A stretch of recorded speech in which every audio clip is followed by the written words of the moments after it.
CM YS Jagan పై హత్యాయత్నం కేసులో మరో కీలక పరిణామం చోటు చేసుకుంది. ఈ కేసులో A1 సతీష్ ను 3 రోజులు పోలీస్ కస్టడీకి కోర్టు అనుమతినిచ్చింది. న్యాయవాది సమక్షంలో సతీష్ ను విచారించాలని తెలిపింది. 25, 26, 27 తేదీల్లో A1 సతీష్ ను విచారించనున్నారు పోలీసులు. ఇదే అంశానికి సంబంధించి మరింత సమాచారం మా కరెస్పాండెంట్ అమర్ సతీష్ అందిస్తారు.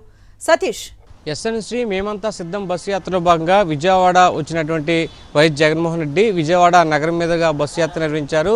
ఇందులో భాగంగా డాబాకొట్టు సెంటర్ దాటిన తర్వాత వివేకానంద స్కూల్ వద్ద జరిగినటువంటి హత్యాయత్నం ప్రయత్నంపై మాజీ మంత్రి విజయవాడ సెంట్రల్ నియోజకవర్గ ఎమ్మెల్యే అభ్యర్థి వెల్లంపల్లి శ్రీనివాస్ ఇచ్చినటువంటి ఫిర్యాదు మేరకు విజయవాడ పోలీసులు సింగనగర్ పోలీసులు కేసు నమోదు చేసి దర్యాప్తు చేపట్టారు. ఇందులో భాగంగా దాడి జరిగినటువంటి అటాక్ జరిగిన 2 రోజుల్లోనే నిందితుడిని పట్టుకున్నారు. నిందితుడిని విచారించిన తర్వాత కోర్టులో ప్రవేశపెట్టగా నిందితుడికి కోర్టు రిమాండ్ విధించింది. అయితే మరింత సమాచారం రాబట్టాల్సి ఉన్న నేపథ్యంలో నిందితుడికి సంబంధించి పోలీస్ కస్టడీకి ఇవ్వాలని పోలీసులు పిటిషన్ దాఖలు చేశారు. పిటిషన్పై ఈరోజు విచారణ జరిగింది.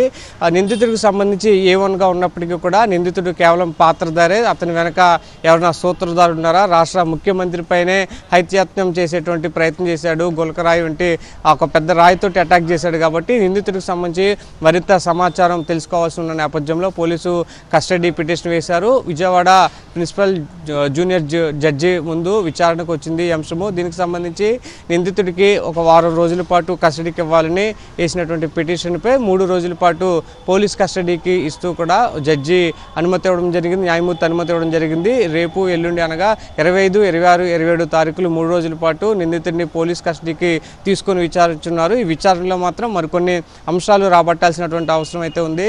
టెక్నికల్ ఆధారంగా మాత్రమే నిందితుడిని అదుపులో తీసుకున్నారు, సెల్ ఫోన్ సిగ్నల్స్ ఆధారంగా, ఫుట్ ప్రింట్స్ ఆధారంగా. కానీ ఫిజికల్గా నిందితుడితో గతంలో ఎవరు మాట్లాడారు, నిందితుడు అరెస్ట్ అయిన తర్వాత ఎవరెవరు ఎలాంటి కార్యక్రమాలు చేపట్టారు, ఎవరెవరు కేసు నుంచి తప్పించుకునేటువంటి ప్రయత్నం చేశారు, ఎవరెవరు కొంతమంది వ్యక్తులను బ్లాక్మెయిల్ చేయడానికి ప్రయత్నిస్తున్నారు, ఈ కేసులకు సంబంధం లేకుండా ఉండేందుకు ఏ విధమైనటువంటి ట్రయింగ్స్ జరుగుతున్నాయి అనేటువంటి అంశాలతో పాటు నిందితుడి కుటుంబ సభ్యులను కూడా కొంతమంది ఏమార్చేటువంటి ప్రయత్నం చేశారు. దీనికి సంబంధించి కూడా విచారణ జరిగేటువంటి అవకాశం ఉంది. ఒకవైపు పోలీసు విచారణ జరుగుతూనే మరోవైపు నిందితుడి కస్టడీకి తీసుకుని విచారించున్నారు. 3 రోజుల విచారణలో సంబంధించి పూర్తి స్థాయి సమాచారం సేకరించిన తర్వాత ఆ సమాచారాన్ని న్యాయమూర్తి సమక్షంలో సేకరించిన తర్వాత మరోసారి న్యాయమూర్తి ఎదుట నిందితుడిని ప్రవేశపెట్టేటువంటి అవకాశం అయితే ఉంది. అనుశ్రీ.